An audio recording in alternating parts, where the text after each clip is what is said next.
Welcome to Sam's Business Growth Show. I'm Sam Dunning, a digital marketing, sales and business growth evangelist. Tune in and subscribe today as I'll be interviewing business leaders, experts and entrepreneurs from around the globe. You'll be learning their story, how digital marketing has helped them along the way, and exclusive tips and insights to help you skyrocket your own business.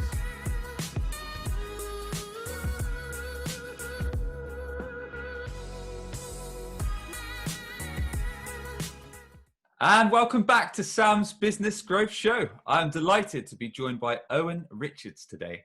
Owen is the founder of both Air Marketing and Routes to Market, as well as a director of Wellity, which is 3 businesses focused on elevating performance within the sales industry. In his day job as managing director of Air Marketing, one of the fastest growing and highest performing outsourced sales agencies within Europe, Owen has led his sales team from 0 to 2 million in annual recurring revenue in the first 2.5 years from their launch back in 2016. Using innovative and proven business development strategies, Air Marketing's now delivered successful sales development on top of funnel campaigns for the likes of Funding Circle, Sales Confidence, Eon, and many other fast-growing firms. In 2019, they generated in excess of 100 million in pipeline and 25 million on closed annual recurring revenue for their client base. Owen has 15 years experience in delivering and executing B2B sales and go-to marketing strategies for clients across multiple industries, and a proven track record of rapidly driving business expansion and revenue growth within highly competitive industries. Owen, wow, that's an intro. How you doing, man? What a mouthful. I'm well, thank you. I reckon a salesperson wrote that, didn't they? There's a chance indeed. So yeah, looking forward to having a chat, my friend. And it's good to be here. There's a few main things we want to learn, really. So we'd love to learn your story. So I know there's a few nuggets in there. I can see from your LinkedIn profile, you've been in music management, you've been in teaching, you've been in sales, and of course you started your own several successful businesses. So it's going to be exciting to go through all that and the lessons learned along the way. Then we want to learn some of your top marketing strategies. So in terms of both offline marketing and some of the digital channels that you guys have had success with, how you've been able to grow Air Marketing to the big level that it is now. And yeah, that's pretty much it, man. So if we could start from the top, learn a bit more about yourself, where you grew up, and how you got into the business world. Yeah, happy to. Okay, so how I grew up and where I grew up. I grew up in Kent originally, moved to London in my late teens. And I have to say I had a very normal upbringing. I'd love to have one of those stories in some ways, came from nothing, all that sort of stuff. But I had a normal 2.4 children, working middle class upbringing. I went to an all boys grammar school, which was great fun, bucking the trend in my family on that front from typical, comprehensive backgrounds. Love my sport, absolutely love my sport, super competitive at everything I did. Nice, good to and hear. a real generalist, I suppose, in so much as I was probably never the best at anything. But I was a good sports person playing at county level. I was good at music. I enjoyed music. Oh, nice. What sports were you playing, man? So I played football and basketball at either regional or county level. Awesome. Okay. And then I played cricket and rugby and every sport under the sun. In fact, I remember a time when I think it was at the beginning of GCSEs where my father had to sit me down and say, "Okay, you've got to pick 3 sports now." And I used to sprint for county as well, and still very proud of my 100-meter records. So I had to go, right, okay, let's segment it down and just kind of work out which ones I actually enjoy most. And football, basketball, and athletics came out and won at that point. But if I could play sport every day, I still would. That's the reality. 36 years old this year and still trying to run around a football pitch with 18-year-olds and 19-year-olds and that sort of stuff. So I'll keep going as long as I can. Yeah, I'm approaching 30 and I'm still footballing, 3-4 days a week. Not right now because it's still lockdown, but I can't wait for it to get back and get stuck in. Cool. Yeah, it's great. Excellent. So that's it really. Normal life. Went off to university at 18. Went to University of Roehampton in Southwest London. Had a great 3 or 4 years there. I say 3 or 4 years. I'm one of those typical people who really didn't know what to do with life.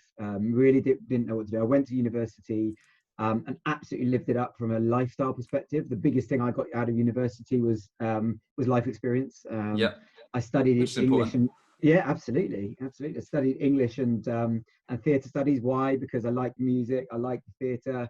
And I wanted to do, and I really didn't know what I wanted to do. I didn't know where to go, and I enjoyed those subjects at school. That was it. You know, there was no real intention behind it.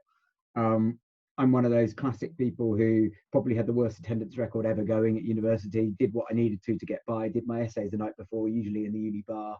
So I'd love to say, you know, I'm hugely academic and so, but you know, I got by, and I've always been able to do that well enough. But I had a great time, then made some great friends, learned a huge amount of life skills.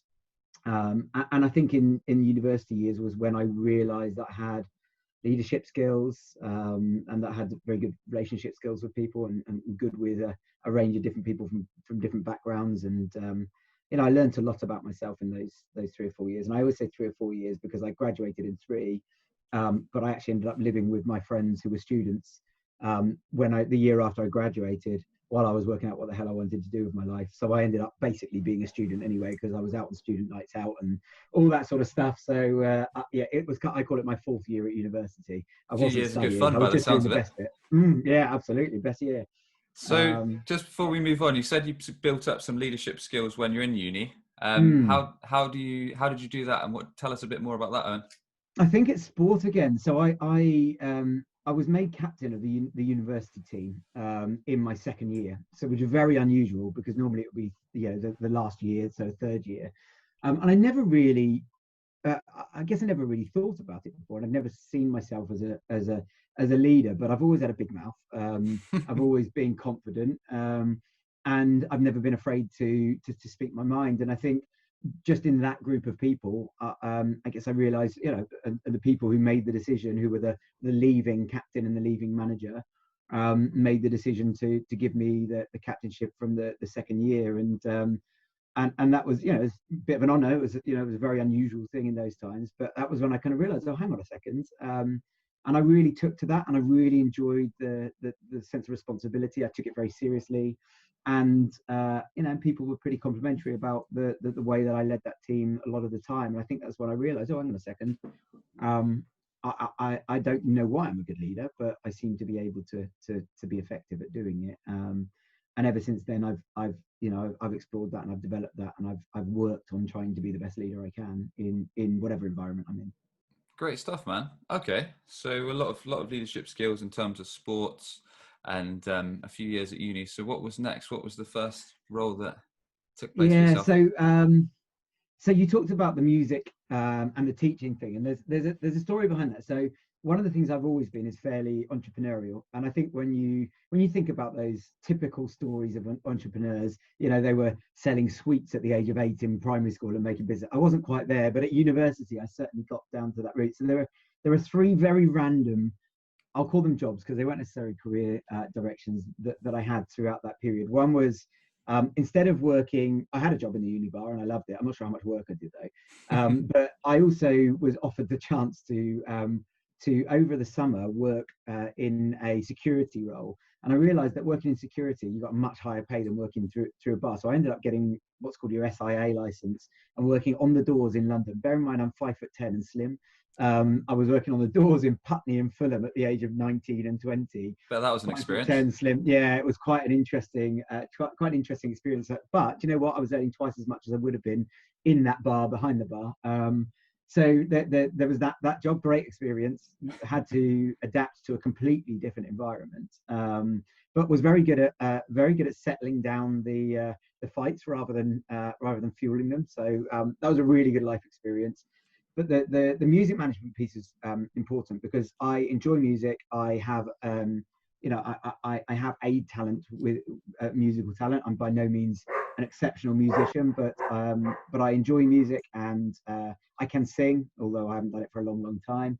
And so I ended up working in a music studio, and then that organization were involved with helping young and upcoming artists establish themselves, helping them to develop the music and write the music, helping to produce it, and helping to promote them. So I worked in that industry throughout the last couple of years at university part-time, and then for a year after university.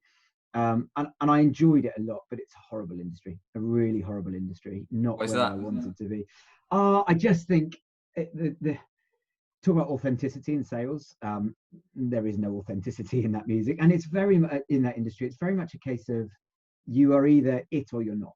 You know, there's no middle ground. There's no progression. Okay. You know, there's no career progression. You're either everybody's striving for the same thing. It's dog eat dog, and you know, you're either doing it because you love it and earning no money, and you know, it's not a career. It's a job that means you still have to go and work elsewhere, or you've absolutely made it. And I didn't enjoy working with people who were so hell-bent on becoming famous, so to speak, that they perhaps were letting life go past them, or were perhaps disingenuous with some of the stuff that was coming out. So it didn't feel right. I love the music side of it, but it certainly wasn't a career for me.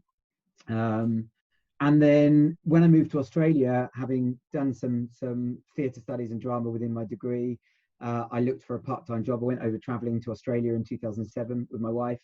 Nice, man. Ran out of money really quickly, and I got two part-time jobs. One was a telemarketing job, a sales job, and one was as a drama and music teacher for after-school clubs for primary age children. So my parents are both teachers, so I come from a teaching background. My wife's parents have both been teachers. So we've got teaching in the family. I've always been good with children, enjoyed working with children, and I've done that a bit in the past as well. So yeah, So were you doing those both at the same time? Part-time selling, part-time teaching?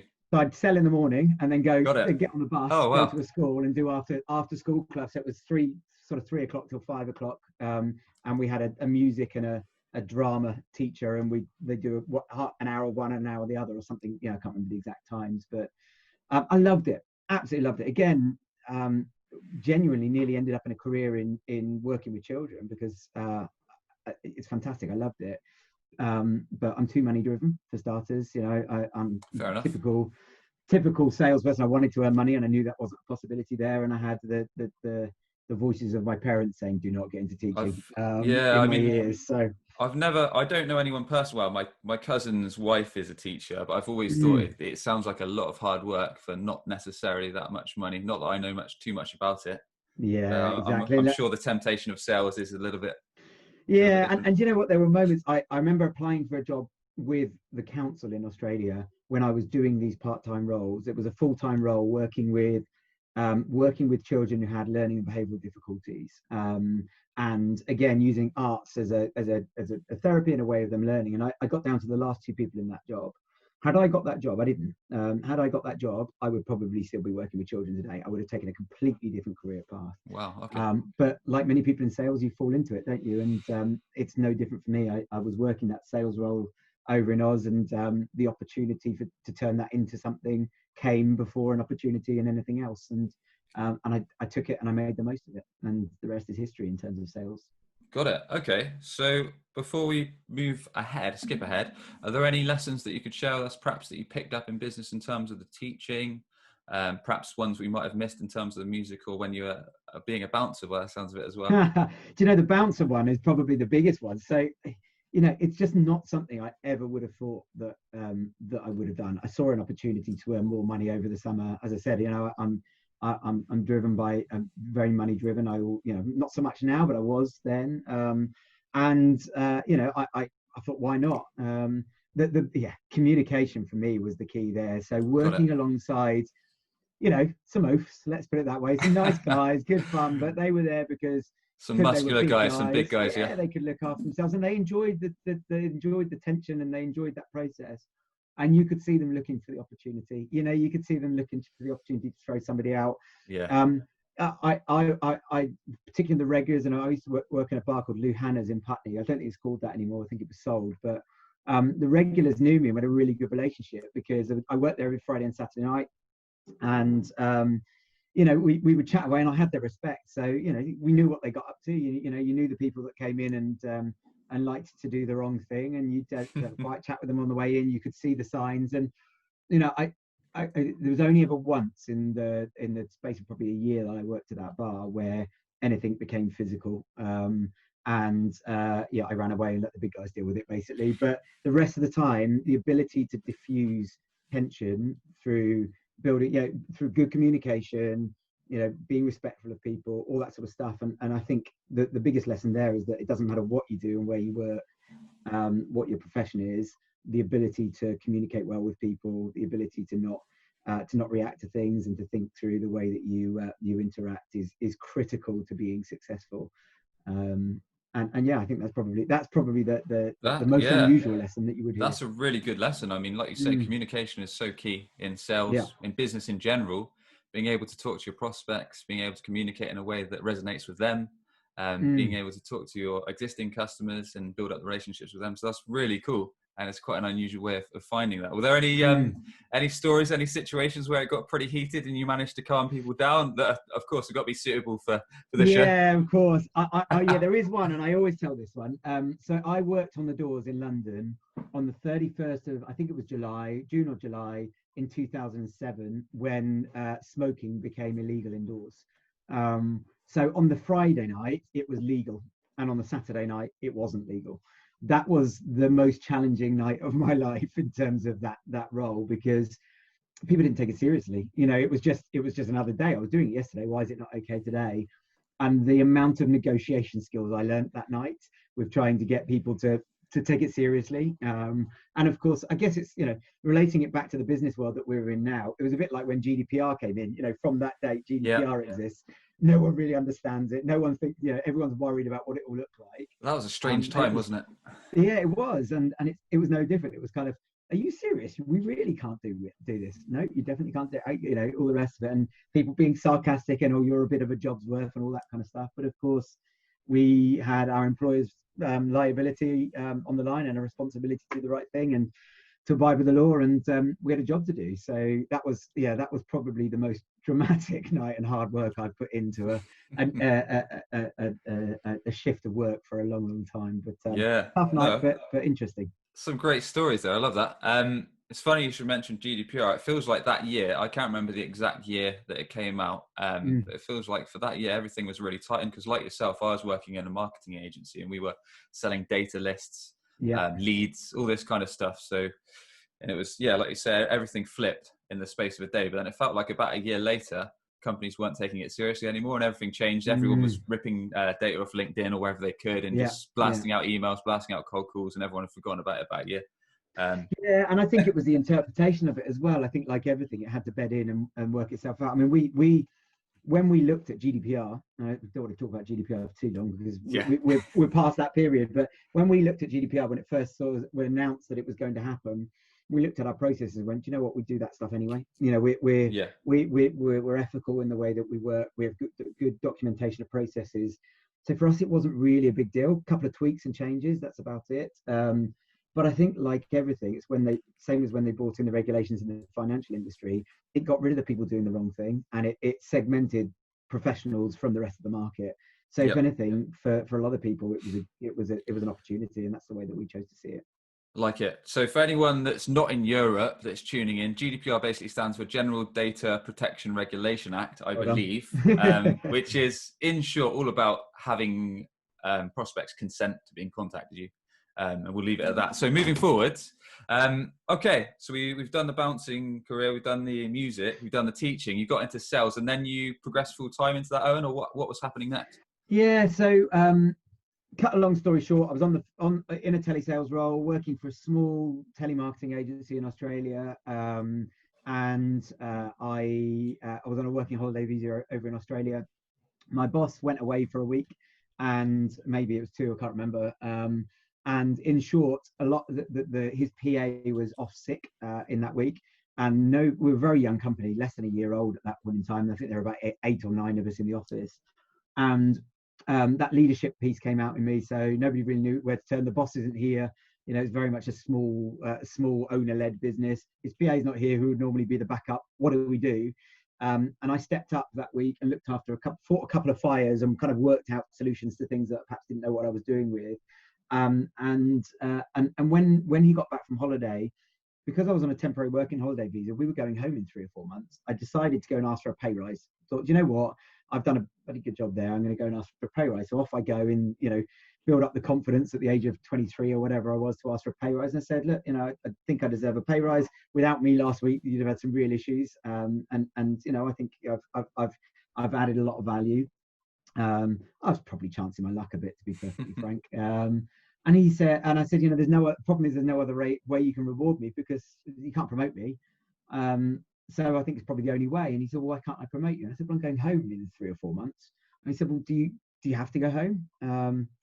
And suddenly I thought, well, yeah, I've only got a visa until that point. Well, what if we could get you a visa for longer? Anyway, that conversation ended up with us looking at options for that. And I was sponsored by that organization to take a sales management role, to take a sales team leader role, I suppose. So I headed up the sales team.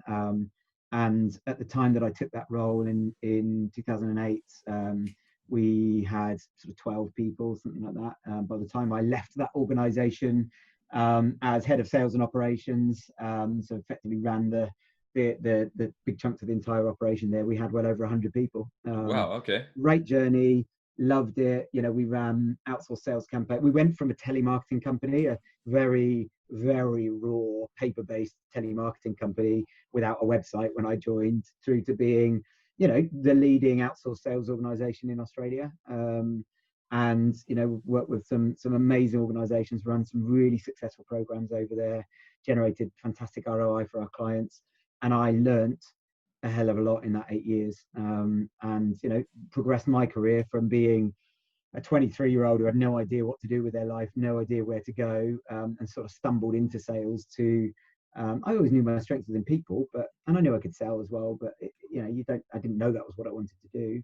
To running a team of departmental managers with a team of 100 people across 2 businesses, and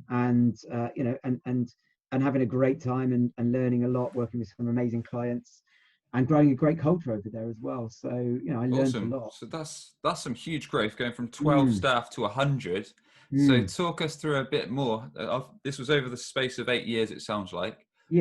Talk us through some of the processes you put in place to see that growth in what is reasonably a pretty short space of time. Yeah, you know what? It's funny. There was some real. I can break it into chapters. That 8 years, yeah, sort of the bits that happened. So chapter 1 was very raw. We had bits of paper, and we used to highlight based on the outcome of the call. So not interested. Yes, they're going to book an appointment with our client, or call back another day. We'd have a highlighter and highlight a different color, and these bits of paper would get churned around the office, and people would argue over what bit of paper they wanted. And when we got a CRM. Yeah, it was a brilliant CRM, I have to say. It worked every day. That's the important thing. Yeah. But we had some interesting moments, like when we got a meeting for somebody, one of our clients, we would handwrite it on a bit of paper and fax it to them. I mean, we're going back a while, but I think we were a long way behind the times then. So I had an easy starting point to make some improvements with, for starters, which is great. Then we developed our own CRM system. So we adopted technology. We looked at everything off the shelf. We decided we could build something. We wanted to build something. We made a big investment in that.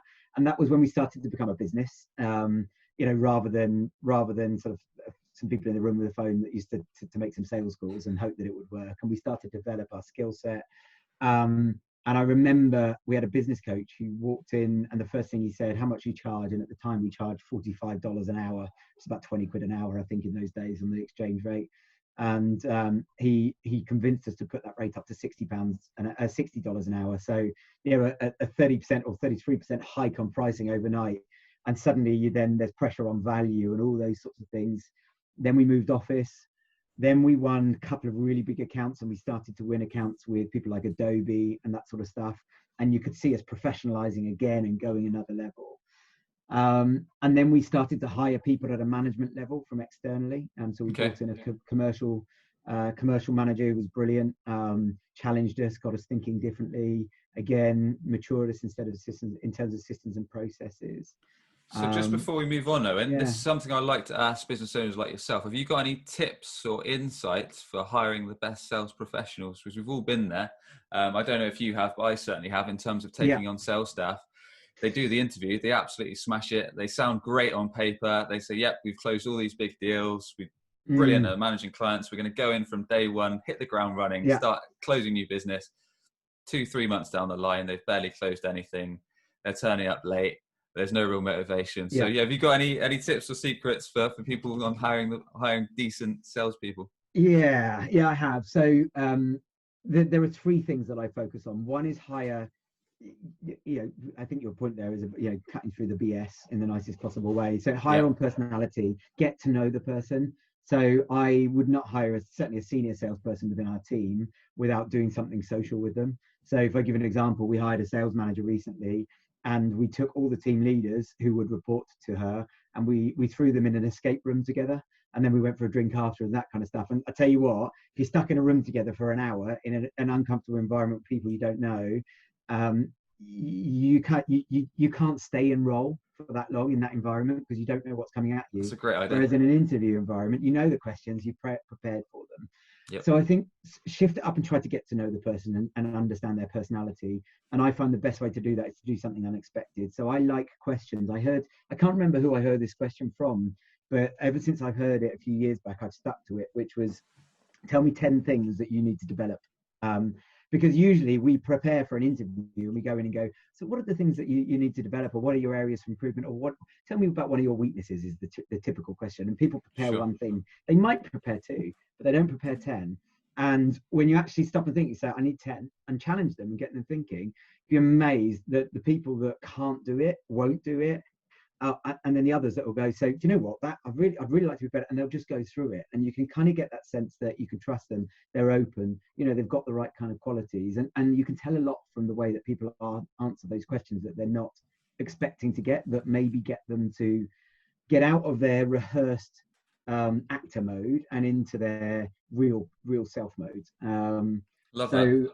Yeah, I give an example of a lady we interviewed recently, who just effectively refused to answer that question, just couldn't do it. And so if you're going to get challenged by clients to talk about negatives, or your team want to talk about negatives, or I've got to have conflict, whatever it might be in work, how are you going to handle that? So that's one for sure. The other for me is about chucking them in the environment. So always get people to do a component of the job before you give them the job. So for our SDR or inside sales roles, they get in, they sit with people on the phones, we get them making calls as part of the interview process. And my view on that is, why wouldn't you want to see it? If you're going to come here every day, week in, week out for years, why wouldn't you want to go and sit in the office with the people you're going to work with, get to know them a bit, see what the job looks like, see what the CRM that you're going to use looks like, see what the processes look like, and make sure they're right for you.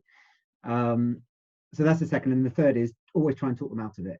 So when we're interviewing, we're selling the role, yes, but once you've sold it and you've got their buy-in, try and sell them out of it. Because I always think if you try and convince somebody that it's wrong for them and they've convinced themselves it's right, you get through that. If you don't tell them the bad bits, if you try and tell them everything's perfect, you're destined to fail. And recruitment for me is as much about qualifying out the people that won't be right as it is finding the people or selling to the people who are right for you. Love that. The old negative reverse sell. Yeah, absolutely. Sell the idea and then pull it away from them and see what Definitely. they do. Love it. Awesome. No, that's really good. I love the first point as well, 10 ways how they can develop themselves. It's like you say, a lot of interview questions are pretty generic, and people usually rehearse and they just hammer them through, but that really gets them thinking. Yeah, and challenge them. Yeah. What are 10 things you're not good at? And just watch people's reaction. They panic straight away, but it's how they react after that panic, because sales, we're under pressure and we're put on the spot. That's it. And you can prepare for a presentation, a demo, a meeting as much as you want. But at the end of the day, the prospect or the customer is going to throw that out the window probably a couple minutes in, as we all know. Yeah, 100%. Sales calls never go how you expect them. No, exactly. Cool. Okay, so back to growing that business. So you built the custom CRM, you ramped up the prices, things started to go well, you were hiring. And then what was happening? So I think we won a couple of larger projects. We developed much better systems and processes around that CRM, and started to sort of explore sales tech and things like that. So we went away from traditional just telemarketing and top of funnel lead gen and got into some full cycle sales campaigns. We also won some projects around sort of inbound customer service, and inbound lead inquiries, inquiry handling. And that sort of stuff as well. And I think really we're still a small business in Australia, and similar sort of size today. And there's still a lot of growing up and maturing to do in that business. But I think we kind of learned step by step, and it was self-taught. I was using an analogy of learning to play the guitar. You can either go and have somebody teach you, or you can learn yourself. And you know, I think learning yourself has a huge amount of values, or valuable insight there, because you really get to understand how something works. So look, we went through the challenge of hiring managers for the first time. We made mistakes around promoting people into the wrong roles. So we made that classic error of, oh, that's a really good salesperson, let's put them into a management role, or let's put them into an account management role because we've got a gap there. And we went through many iterations of structure in terms of what do the account management roles look like, how do we look after our clients, what kind of reporting are we giving them, all that sort of stuff. And went from absolutely nothing at the beginning through to some fairly innovative and rigorous reporting processes and people processes. But I think the thing I'm most proud about is the culture that we built over there. It's something that has always been a key part of my own success, is just the buy-in we get from people, the environment we give or provide, and the way that we look after people, but also the way that we manage them, the way that we drive them, improved over time. And that has always been, for me, the key driver for the success of that business in Australia, and then carried into the UK business as well. Awesome. Okay, man. Well, that's been really interesting to learn in terms of how you built that. Was air marketing the next step, building your own business? Yeah, yes and no. There was a step in the Okay. middle. So when I moved back to the UK, I gave Richard, my now business partner, my old boss in Australia, almost a year's notice. We decided to do a year of summer, a year in Australia, summer in Australia, and then come back for summer in the UK. Very different summers, I would add. So lots of prep time. And we talked about launching FMG, the Australian business, in the UK.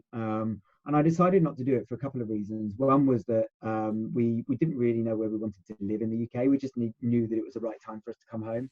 And I'd done that for 8 years. I wanted to have a go at something different. I wanted to see what else was out there. So I took a business development director or sales director role at a small recruitment firm in London, which I enjoyed. I enjoyed a lot, and great guys there. I worked there, but we realized that London wasn't right for us. I think the calling of starting my own business was always there. I always knew that was something, and I was very open that was something I wanted to do. I didn't expect to get that urge as soon as I did. And we had our first child, and my wife wanted to be closer to her family. So it was a year chapter of my life that I wouldn't change. I don't think I was in the right industry. I don't think it was right for me. And I learned something there. I think I added some value, but nowhere near as much value as I Recruitment's would. tough, right? Tough sector. And look, I wasn't recruiting. I was setting up a new business department in that recruitment firm. Okay. And I guess contributing strategically and commercially to that, because the two guys running it, fantastic people, brilliant recruiters, smart people, but they wanted to take the business to the next level, and they wanted to bring somebody in who could contribute strategically. And you know what? In hindsight, I probably didn't have the impact I wanted to in that business.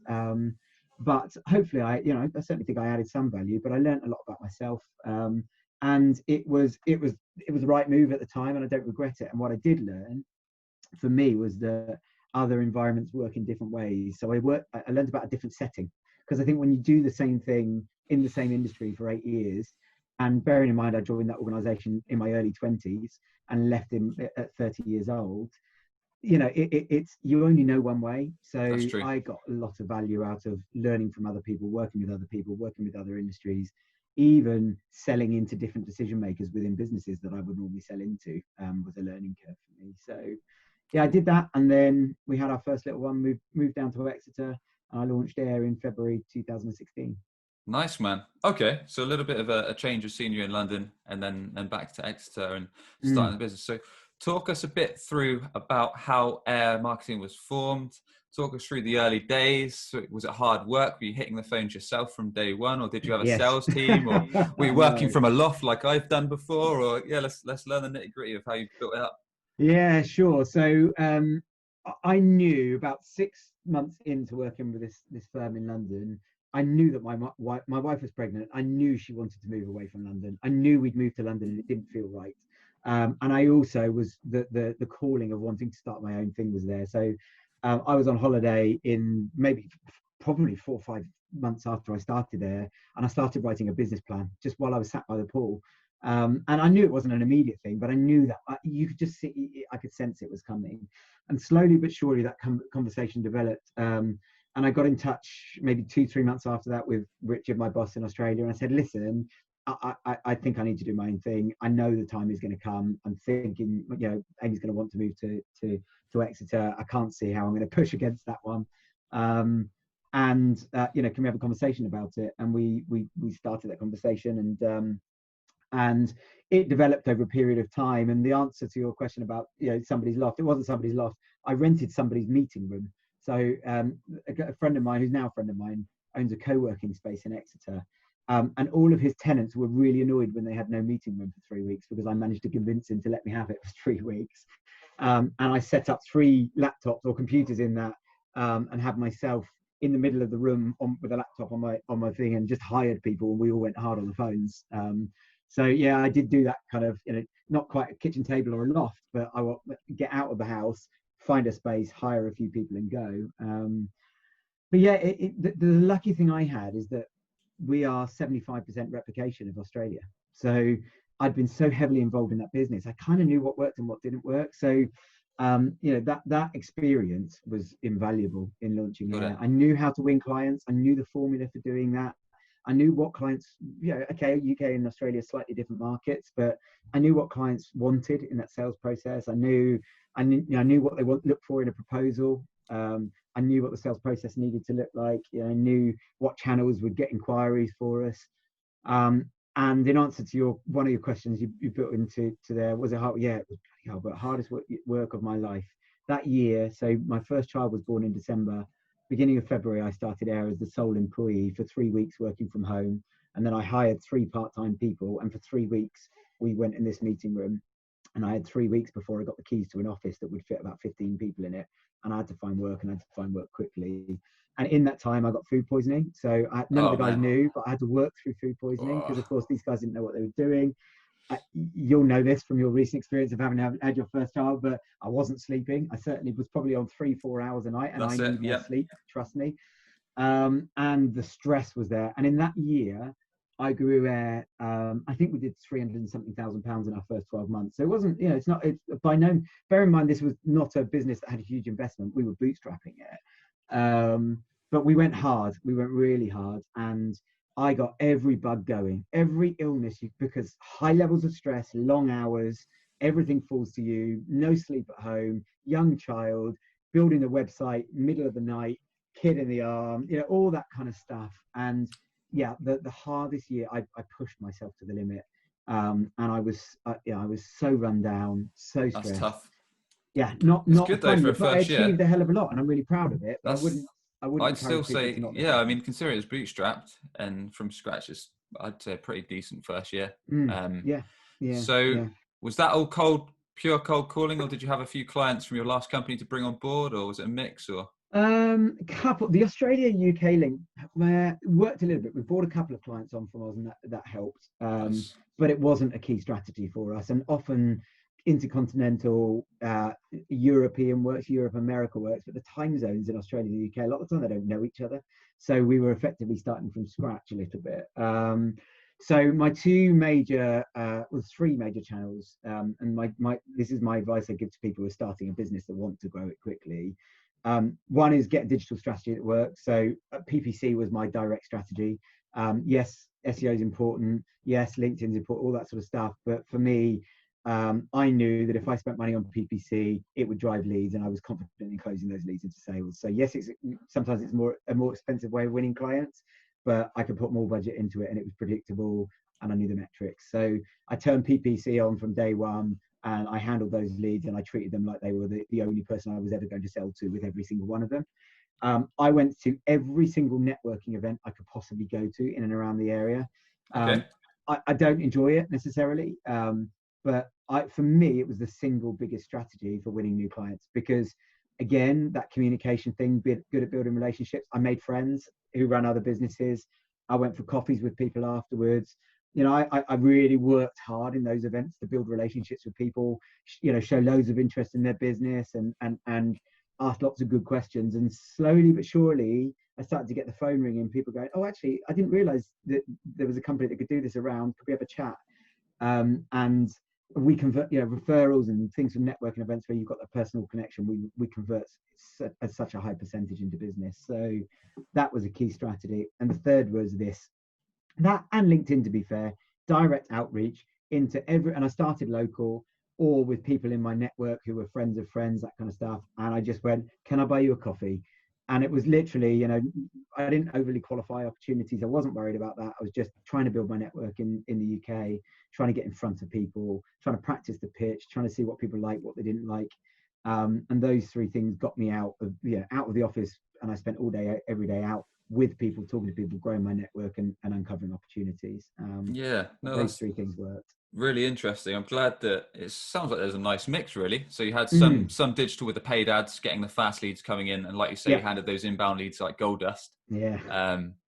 I don't want to go into it too much, but the amount of companies, I've said this on previous episodes, the amount of companies I see or I've worked with or worked as part of that have had an inbound lead and just left it for a day or two and then called it. It's like, what are you doing? And I'm sure you'd be with me when you say you need to get on them within 5 minutes. Yeah, get on them straight day away. or night.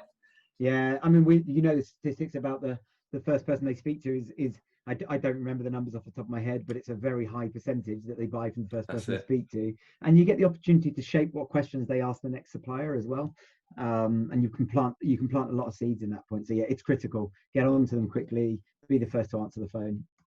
100% agreed. And then you mentioned networking, which I'm most the same as you. You said you weren't too comfortable with it. But I think in business, you've got to get comfortable being uncomfortable. You've got to do things that are outside your comfort zone. Otherwise, you're not going to progress at the rate you want to. I remember years back, I used to do networking events. I probably might be the same chamber as you. It was the Somerset one. I don't know if that's the same one.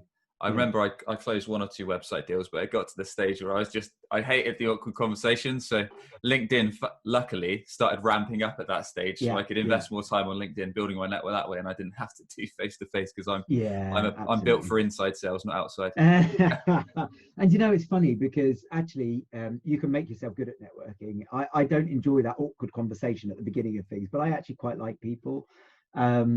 But I swear by it, honestly. If you're growing a business and you don't have a network in the area and that sort of stuff, and now our clients are typically nationals and internationals. So in Exeter, we probably haven't got a lot of those that we can go and network with. So we tend to get into events in London and that sort of stuff, and we've got a presence in London now. So it's a different type of networking.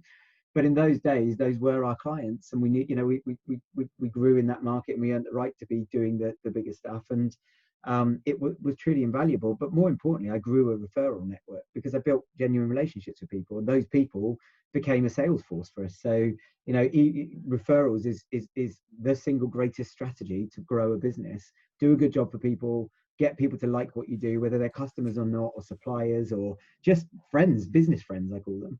Where their business, they know yours, and they will drive referrals into your business because you've got a good reputation. And I think that we've done a good job of that, and it's consistently worked for our business. We get as many referrals from our clients as we do from people that have never used us before. Business friends, I love that term. I'm going to start using it. I got loads of them.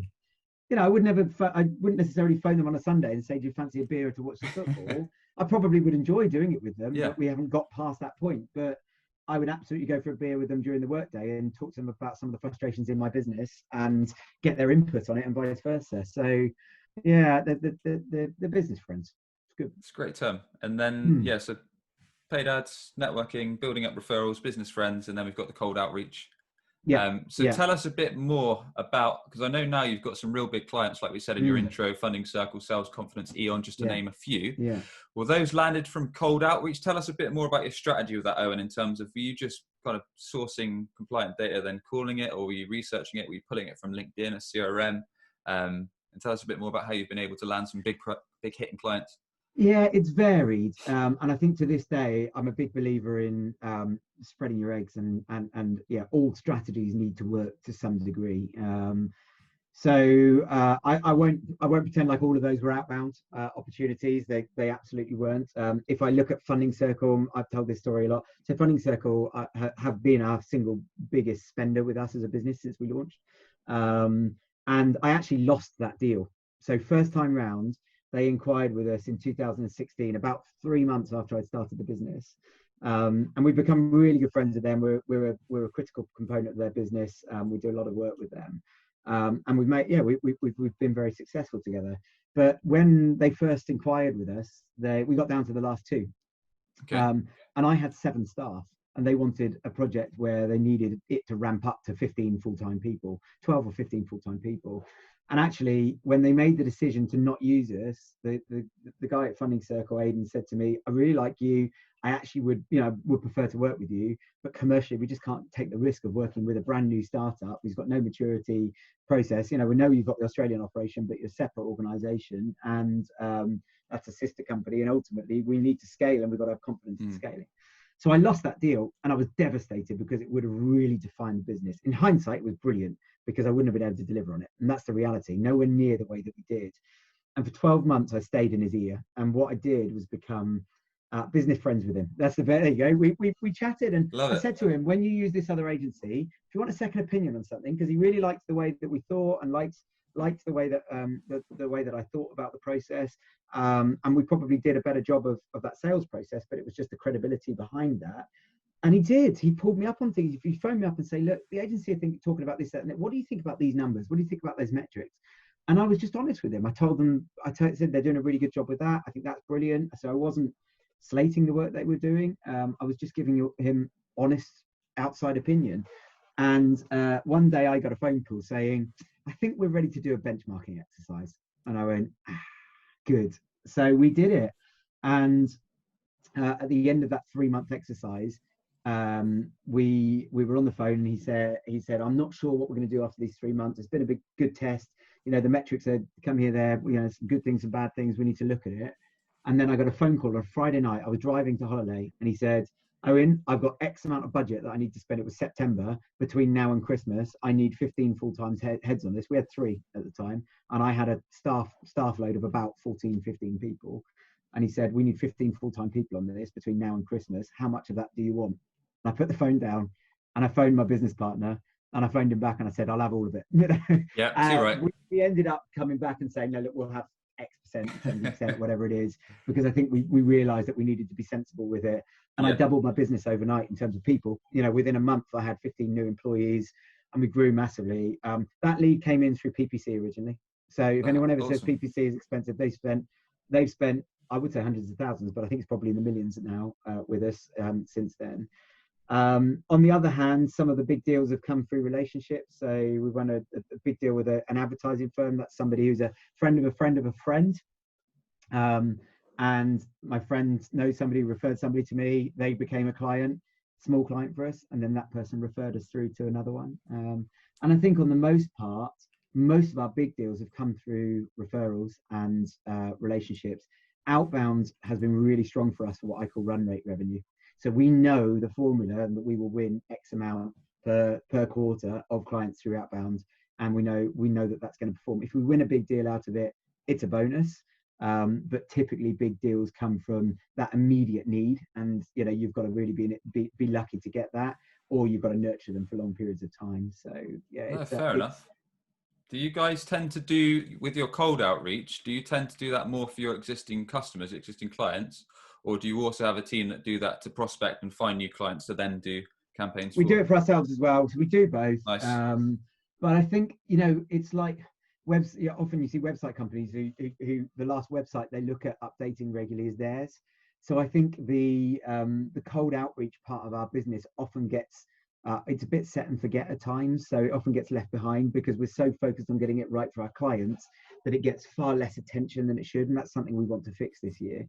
So it performs and we get a return from it, but it definitely hasn't been our highest performing channel. And look, I think the fact that we don't do cold reach doesn't mean that I suffer from fools gladly thinking it's the most cost effective strategy. It's scalable, it's predictable, and we know it works and it's consistent if done well. But it should never be your sole strategy for going to market for any business, even a business that does that as a living. So refreshing to hear that. As you say, a multi-channel approach is the one. Ideally, where your customers are on, and the amount of people on LinkedIn that just are still hammering, saying, "Oh, we're only doing cold calling and all this stuff." It's a load of BS, if you ask me. You're just hampering your growth. You've got cold outreach, cold calling particularly, probably has the highest cost per acquisition across most sectors.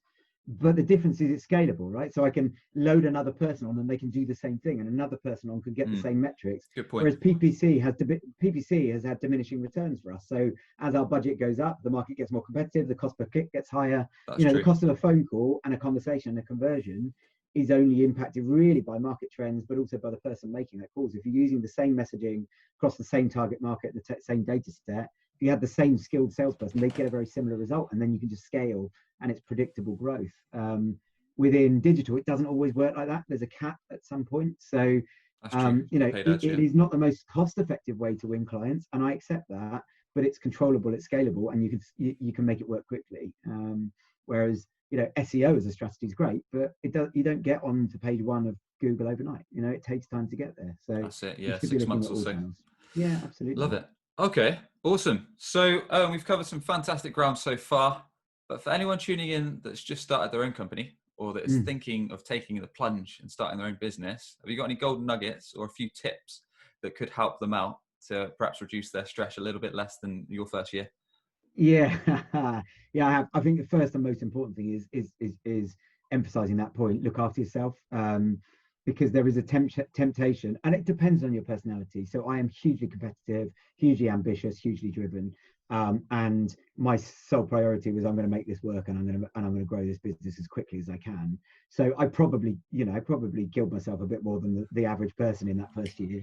And I don't think everybody has that mindset. But if you do, and if you are going to go hard, be careful. Do look after yourself, because I would say, particularly a sales career, but entrepreneurism, it's a marathon, not a sprint.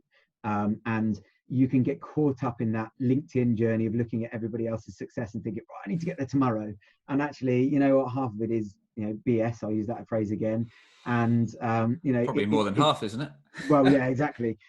It's noise, and you should ignore that and focus on what you're doing. And my view was, and in hindsight, I wish I'd done more of this, but I tried to remind myself, is that it's one day at a time. Every day is a step closer to where you want to be. So long as you keep the same, you keep doing the right things and you keep focused on it, you'll get there. And not sort of putting that pressure on yourself to be the same as somebody else tomorrow. And I think I did that too much in hindsight. So there's that. And the other thing is I put on 10 kilos. So, my personal fitness, and that of course impacts on mental fitness as well, was horrendous, and not getting sleep and all the rest of it. And I had alarm bells a year and a half, 2 years ago, where I went, geez, I put on some weight and I'm not as healthy as I used to be, and I don't sleep as well, and all that sort of stuff. So look after your physical fitness, whatever it is you enjoy doing, swimming, running, walking, whatever. Don't drop that for anything. That is so critical to your mental and physical health.